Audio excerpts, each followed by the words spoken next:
प्रदोष व्रत का नियम जो आप ले रहे हैं, प्रदोष व्रत को जो आप श्रवण कर रहे हैं उसको जरा ध्यान से सुनिएगा। सबसे पहले स्नान ब्रह्म मुहूर्त का, सुबह का, उसके बाद में फिर आसन पर बैठकर भगवान की भक्ति को धारण करना, शंकर का अनुमोदन करना, शिव भक्ति में डूबे रहना, शंकर का स्मरण करना, शंकर के नाम का स्मरण करते रहना।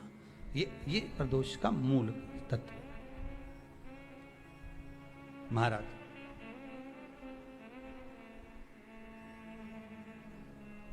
प्रदोष व्रत करने वाले को भोजन नहीं करना चाहिए,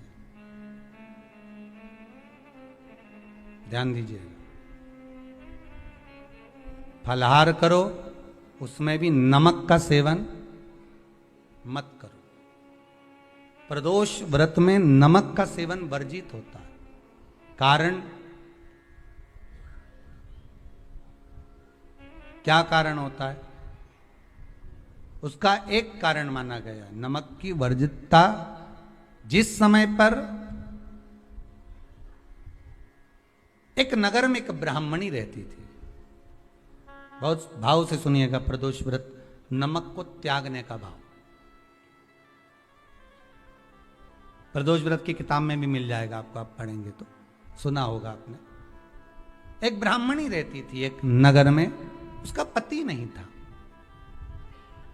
छोटा सा बालक एक साथ में रहता, छोटा सा बालक। अब ब्राह्मण के घर की धर्म पत्नी है,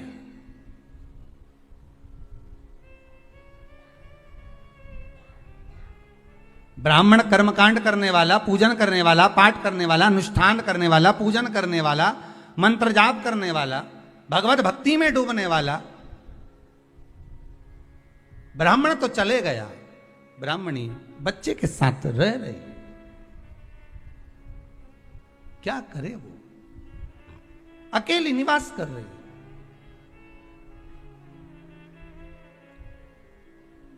अकेली रह रही है।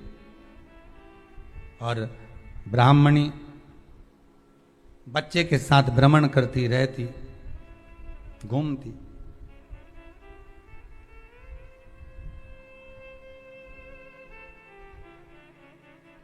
कहीं कहीं दर दर जाकर कुछ भिक्षा को मांग कर लेकर आ जाती, और भिक्षा लाने के बाद में उस भिक्षा को जब लेकर आती तो अपने बच्चे को भी खिलाती और स्वयं भी उसका पान करती।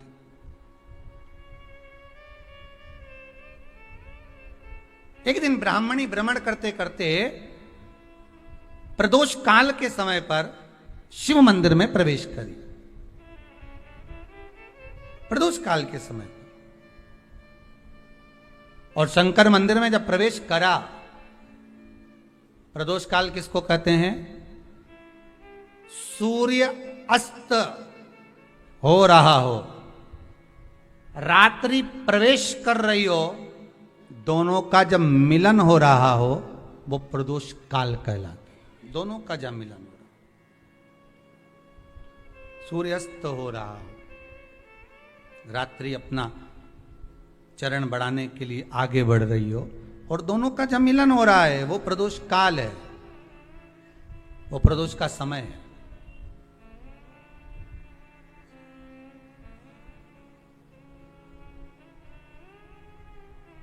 ब्राह्मणी मंदिर में प्रवेश कर रही। जब ब्राह्मणी मंदिर में प्रवेश करी, मंदिर के अंदर पहुंची, प्रदोष काल का समय था, प्रदोष का समय चल रहा था। और प्रदोष काल के उस समय में, प्रदोष काल के उस समय में जब ब्राह्मणी ने देखा कि कोई भगवान की भक्ति में लगा हुआ है, भगवान के रस तत्व में डूबा हुआ है। आज ब्राह्मणी के पास में कुछ पदार्थ नहीं है, अपने बच्चे का पेट भरने के लिए कुछ सामग्री नहीं है, और कुछ आस लेके वो प्रवेश करी है, कुछ आस लेकर वो अंदर प्रवेश कर जाती है।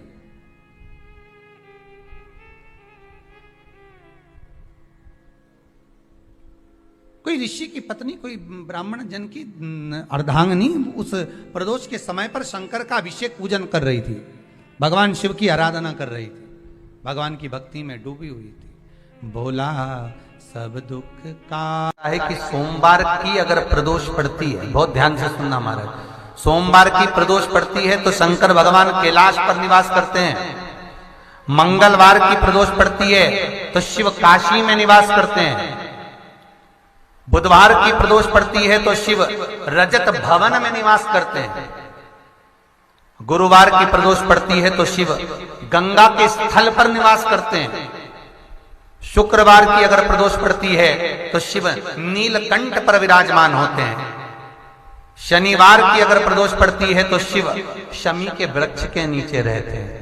और रविवार की जब प्रदोष पड़ती है तो शिव बेलपत्र के पेड़ के नीचे निवास करते हैं। महाराज, ये एकादशी शंकर से कह रही है कि आपका स्थान ये नहीं कि आप कैलाश पर मिले, उस वार को, उस तिथि के दिन, उस अनुकूल।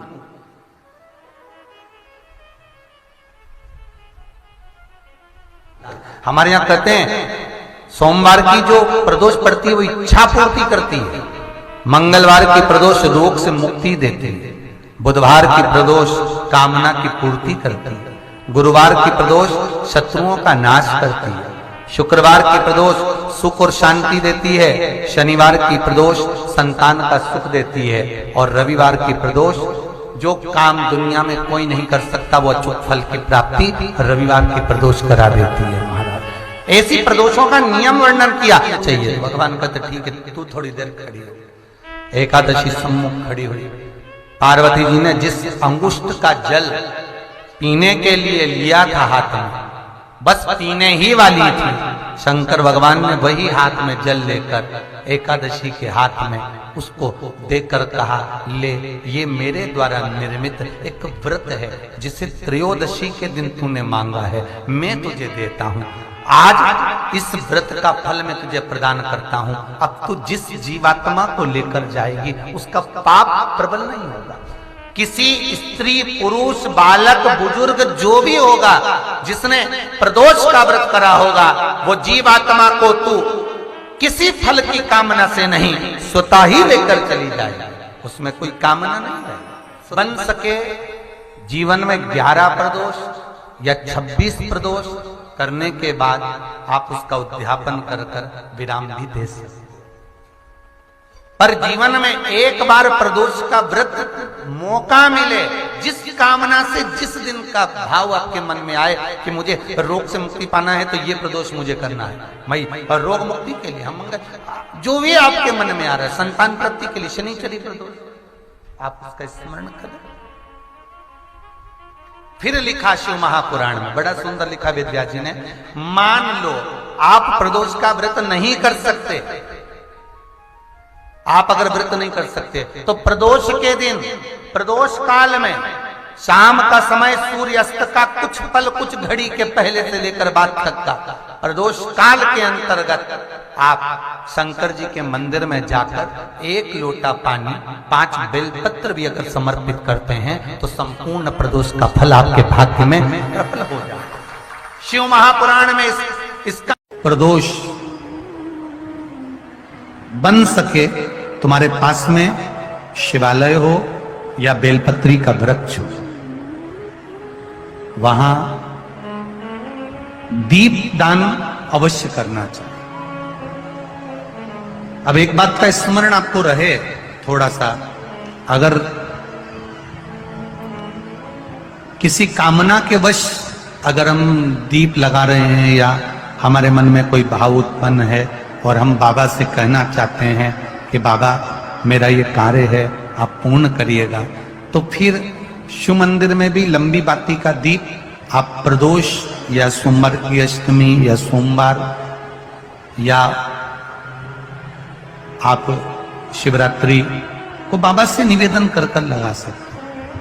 हाँ, विशेष जब कोई एक बहुत बड़ी बात हो और आपके कार्य में कहीं अटकल हो रही हो तो एक ही दीप में 2 बाती, शिव और शक्ति, लंबी बाती बनाई शिव और शक्ति के नाम से 2 बाती एक साथ एक दीप में भी लगा सकते हैं। पर कब? जब विशेष कोई आपका कार्य हो और वो अटक रहा हो, विशेष कोई कार्य, और आप बाबा से प्रार्थना कर रहे हो तो 2 बाती का भी प्रयोग आप कर सकते हो। कि हमारे घर में बहुत तकलीफें बढ़ गई हैं, बहुत दुख बढ़ गया, बहुत कष्ट, अपार कष्ट बढ़ गया।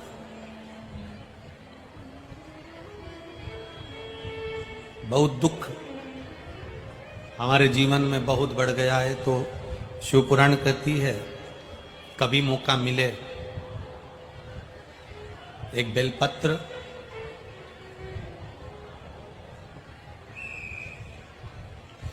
जिसकी डंडी का मुख जहां से पानी बहता है जलाधारी की ओर, समझ में आ रहा है ना?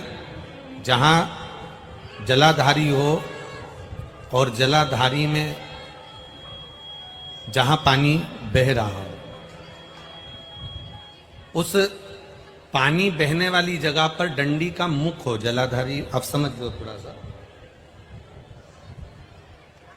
जैसे ये गोल जलाधारी है, ये शिवलिंग है, यहां अशोक सुंदरी है और यहां से पानी बह रहा है। ये डंडी का जो मुख होता है, उस डंडी के मुख को अशोक सुंदरी वाली जगह पर नहीं, बिल्कुल जहां से पानी नीचे बहता है बस वहीं इस डंडी का मुख हो, पत्ती का मुख महादेव की ओर। और एक बेलपत्री जिसकी डंडी आप जब शिव जी को समर्पित करें तो बीच वाली पत्ती का मुख आपकी ओर हो और डंडी का मुख पीछे की ओर, डंडी का मुख पीछे की ओर, पत्ती का मुख आपकी ओर। महाराज शिव महापुराण की कथा कहती है किसी भी 12 महीने में शिवरात्रि आती है, 12 महीने शिवरात्रि आती है, किसी भी एक शिवरात्रि पर, किसी भी एक शिवरात्रि पर अगर आप भगवान शंकर के मंदिर में जाकर ये 2 बेलपत्री समर्पित कर दोनों जगह पर पंचजल, मतलब जो कलश आपके पास में है, पानी का लोटा, जल का पात्र जो आपके पास में है, तो यहां जो बेलपत्री आपने इस ओर जल पानी बह रहा इस ओर रखी, यहां पर भी 5 बार जल उसी कलश में से 5 बार जल यहां पर, और उसी कलश में से 5 बार जल जो शिवलिंग पर आपने बेलपत्र रखी है समर्पित करिए वहां पर। ऐसे 5 बार इधर और 5 बार शिवलिंग पर जल समर्पित कर अपने जो दुख हैं, अपनी जो तकलीफ है, अपना जो कष्ट है, बहुत तकलीफें जो हमें आ रही है, बहुत। एलईडी चालू करिए बाबू, एलईडी चालू करिए, एलईडियां चालू करिए। जो तकलीफें हमें आ रही है हम वो बाबा से कहकर, बाबा से प्रार्थना कहकर, अगर वो जल दोनों जगह पर एक शिवरात्रि को, 12 महीने शिवरात्रि आती है, किसी भी शिवरात्रि को हम जब जल समर्पित करें और बाबा से प्रार्थना करें तो ये निश्चित है एक शिवरात्रि पर करते हैं, अगली शिवरात्रि जब आती है तो बाबा आपके दुख को, आपके कष्ट को मिटा ही देता है, ये निश्चित है।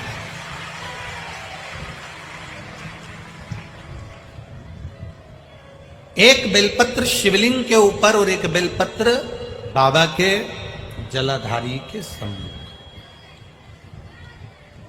अशोक सुंदर वाली जगह पे नहीं, अशोक सुंदर वाली जगह तो बीच में रह गई, पर थोड़ा आखिरी कोना, आखिरी कोना समर्पण करा। शिव कथा कह रही है, मान लो आपका अगर विश्वास दृढ़ है, भरोसा पक्का है, जैसे अभी आपको कथा में कहा कि मन आपने अगर शिव को दे दिया है, दिल भगवान शंकर को दे दिया है और विश्वास अगर पक्का हो गया है और आपने वो जल समर्पित किया है, तो ये निश्चित है अगली जो शिवरात्रि आएगी उस तक बाबा आपके दुख को, कष्ट को काट ही दे। पर विश्वास के साथ फिर निवेदन करेंगे, जल भी चढ़ाओ तो विश्वास के साथ, बेलपत्र भी चढ़ाओ तो विश्वास के साथ, धतूरा भी चढ़ाओ तो विश्वास के साथ, एक पुष्प भी अगर समर्पित